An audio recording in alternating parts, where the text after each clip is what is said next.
Shalom saudara terkasih, salam jumpa bersama saya Romo Anselmus Amemesye dalam renungan pada hari Selasa Pasca Pekan yang kelima. Semoga Anda dalam keadaan baik dan sehat selalu. Saudara, hari ini kita akan merenungkan tema tentang damai sejahtera Kristus dari Injil Yohanes, teks Yohanes 14 ayat 27. Damai sejahtera kutinggalkan bagimu, damai sejahteraku kuberikan kepadamu, dan apa yang kuberikan tidak seperti yang diberikan oleh dunia. Janganlah gelisah dan gentar hatimu. Saudara, bayangkan suatu malam yang sunyi ketika Yesus berbicara dengan para muridnya dalam suasana perjamuan malam terakhir. Ia tahu bahwa saat-saat terakhir di dunia semakin dekat. Dalam kata-katanya yang penuh kelembutan, Yesus memberikan hadiah yang tak ternilai kepada para muridnya, damai sejahteranya. Tetapi damai yang diberikan Yesus sangat berbeda dengan damai yang diberikan atau biasa ditawarkan oleh dunia. Dunia menawarkan damai yang bersyarat. Jika tidak ada konflik, jika ekonomi stabil, jika kesehatan baik, maka kita merasa damai. Tapi Yesus menawarkan damai yang melampaui kondisi eksternal. Karena damai itu berasal dari kehadirannya sendiri dalam hati kita. Santo Agustinus pernah berkata dalam Confessionis 1, hatiku gelisah sampai ia tenang dalam Engkau.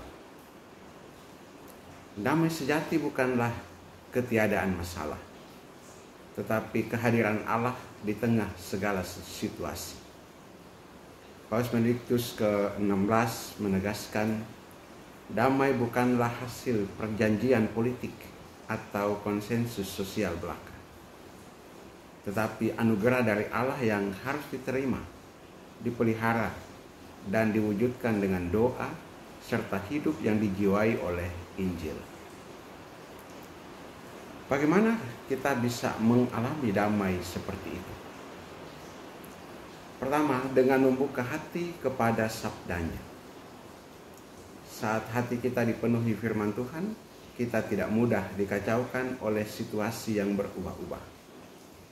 Cobalah menyediakan waktu setiap hari untuk membaca dan merenungkan Injil. Karena di sanalah kita menemukan Yesus yang memberikan damainya. Kedua, melalui kehadiran Roh Kudus dalam doa yang sungguh. Saat kita berbicara dengan Tuhan, menyerahkan kekhawatiran dan kegelisahan kita, Roh Kudus menanamkan damai yang tak tergoyahkan di hati kita. Ketiga, damai sejati diperkuat melalui pengampunan. Banyak hati tak damai karena luka lama, dendam, atau relasi yang rusak. Santo Fransiskus dari Assisi mengajarkan, Tuhan jadikanlah aku pembawa damai. Di mana ada kebencian, jadikanlah aku pembawa kasih.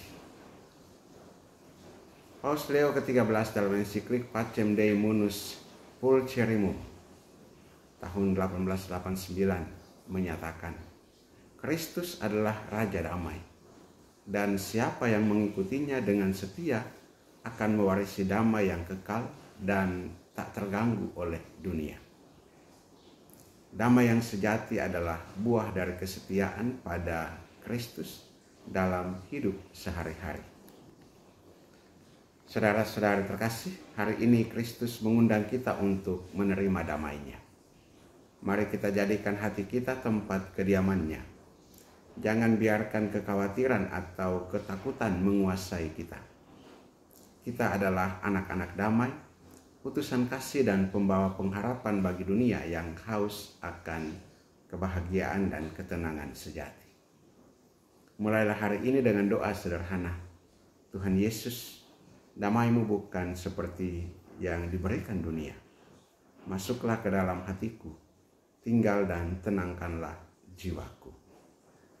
Semoga damai Kristus tinggal di hati Anda ini, hari ini dan seterusnya, dan semoga Anda senantiasa diberkati menjadi alat damai yang menyampaikan sabda dan cinta Tuhan ke seluruh penjuru dunia. Berkat Allah yang Maha Kuasa turun dan tinggal atasmu, dalam nama Bapa dan Putra dan Roh Kudus. Amin.